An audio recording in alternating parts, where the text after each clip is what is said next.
Professora, boa noite, colegas. Meu nome é Leonardo e hoje estarei junto da Cláudia, do Vinícius e da Patrícia para fazermos a apresentação do trabalho de Direito Civil, referente ao tema de transfusão de sangue.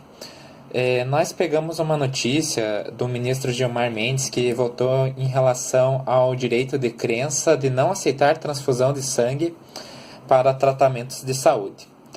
Faremos um estudo de caso baseados na interpretação do STF, na legislação relevante a esse tema, no Código de Ética do Conselho Regional de Medicina e falaremos também nas consequências sociais em se ferir esse direito de crença, tratando especificamente do grupo religioso conhecido como Testemunhas de Jeová, no qual é proibida a transfusão de sangue.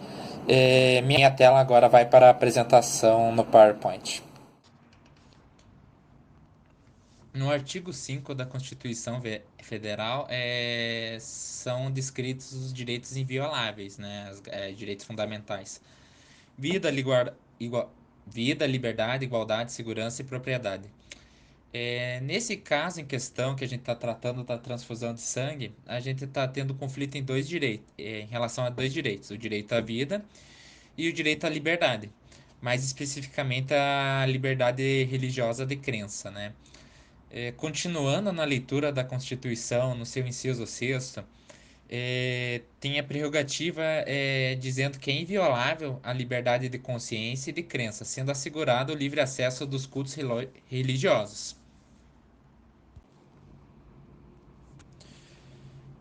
Referente à religião das testemunhas de Jeová, né? Primeiro ponto que é importante ressaltar que eles são contra a transfusão de sangue.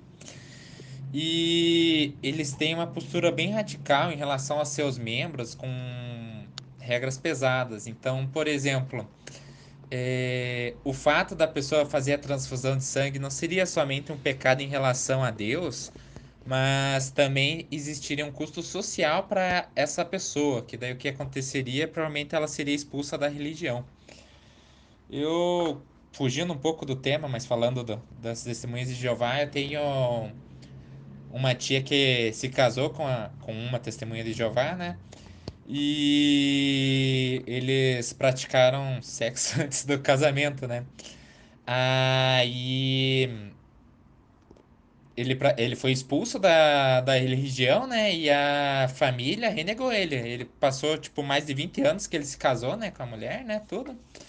E o pai não dá um oi na cara dele, não é como se o filho tivesse morrido para ele. Então a família ela exclui ele, ele se torna um pária perante a religião. Ele fica isolado, entende? Então é bem complicada essa questão no sentido de que não é só o espiritual que é afetado, mas todo o círculo social da pessoa, né?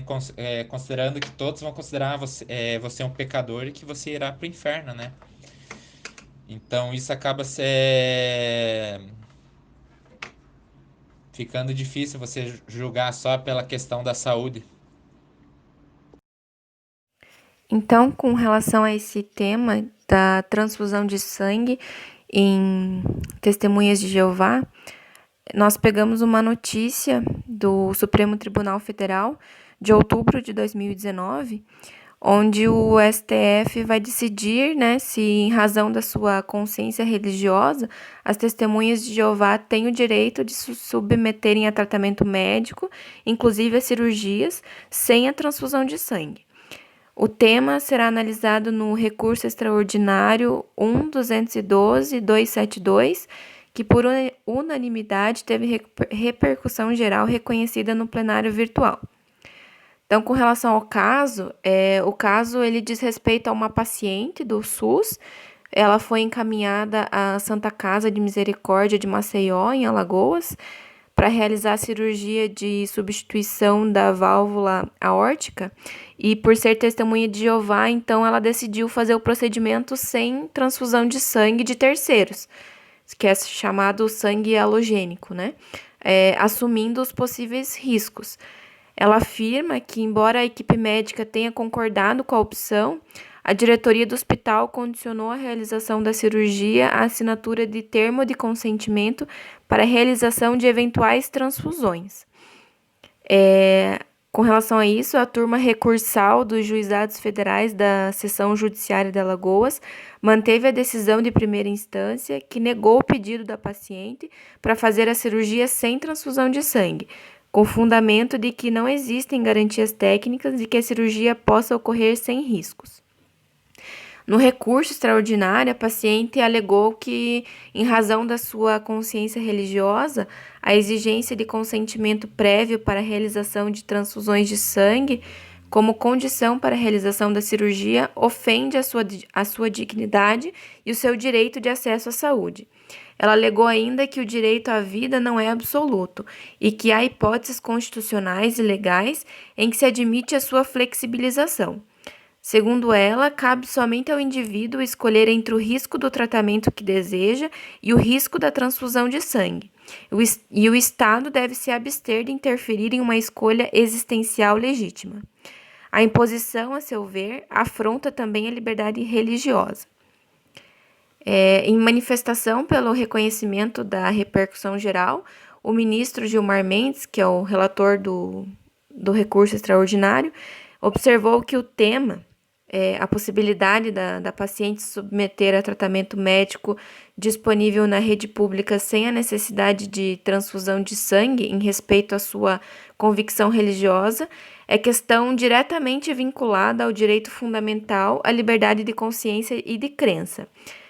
Segundo o ministro Gilmar Mendes, a controvérsia referente ao direito de autodeterminação confessional das testemunhas de Jeová possui natureza constitucional e inegável relevância, além de transcender os interesses subjetivos da causa, uma vez que a tese fixada afetará toda a comunidade identificada com essa religião.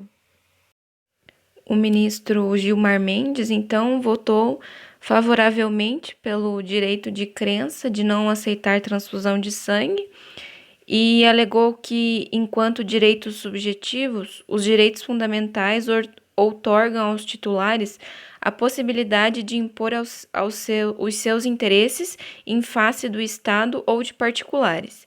Incluem-se aqui, por exemplo, a liberdade de confessar ou não uma fé e o direito contra qualquer forma de agressão à sua crença, disse o Gilmar Mendes. Ele também alegou que o alcance dos destinatários da liberdade religiosa não deve ser medido pela força numérica, nem pela importância social de determinada associação religiosa. A liberdade de credo deve ser assegurada de modo igual a todos, desde os membros de pequenas comunidades religiosas aos das grandes igrejas e de seitas exóticas ao círculo cultural. O Procurador-Geral da República, Augusto Aras, também se manifestou favoravelmente pelo provimento do recurso extraordinário, alegando que é permitido ao paciente recusar-se a submeter a tratamento de saúde por motivos religiosos, como manifestação positiva de sua autodeterminação e de sua liberdade de crença. Ele também alegou que a recusa ao tratamento de saúde por motivos religiosos é condicionada à decisão inequívoca, livre, informada e esclarecida do paciente, ao não envolvimento de crianças, adolescentes ou incapazes e à ausência de risco à saúde pública e à coletividade. E que a possibilidade da realização de procedimento médico disponibilizado a todos pelo Sistema Público de Saúde, com a interdição da realização de transfusão sanguínea ou outra medida excepcional, ela deve ser feita caso haja viabilidade técnico-científica de sucesso. A ausência da equipe médica com a sua realização e decisão inequívoca, livre, informada e esclarecida do paciente. O artigo 22 do Código de Ética, ao vedar que médicos possam interferir na opinião do paciente ou de quem acompanha, permite que o paciente exerça seu direito fundamental à vida, como previsto no artigo 5º em seu caput da Constituição Federal, visto que quando há interferência na opinião do paciente ou de quem o acompanha por parte do médico, o profissional, ao decidir fazer o procedimento, pode permitir que o paciente tenha uma piora em seu quadro de saúde, o que geraria a violação a esse direito fundamental. Entende-se que, no artigo 31 do Código de Ética Médico, não entra em conflito com o que apresenta o artigo 5º, caput do inciso 6º da Constituição Federal, pois ao vedar ao médico proibir que o paciente possa escolher se faz ou não procedimentos laboratoriais, como a transfusão de sangue, o Código garante que o paciente possa exercer o direito humano à vida e o direito fundamental de crença religiosa, já que a transfusão não é permitida à testemunha de Jeová. Porém, havendo a possibilidade de morte, o direito à vida se sobrepõe ao direito que permite a liberdade de crença, o que é confirmado pelo Código, ao apontar que o médico deva fazer o procedimento para a preservação da vida.